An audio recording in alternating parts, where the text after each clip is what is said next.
Hem començat a veramar de nit per dos motius principalment. Un d'ells és millorar les condicions de treball dels nostres veramadors, evitant aquests pics de calor de 35-40 graus. Per tant, comencem a collir a les 3 del matí fins a les 12 del migdia.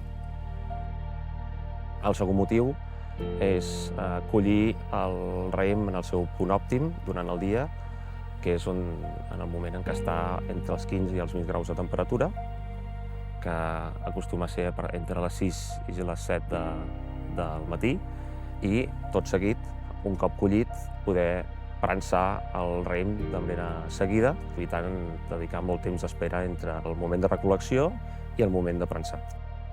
També un altre benefici molt important és que evitem tot aquest consum energètic de refredar el raïm. Per tant, hi ha un estalvi energètic i una eficiència energètica dins del nostre celler.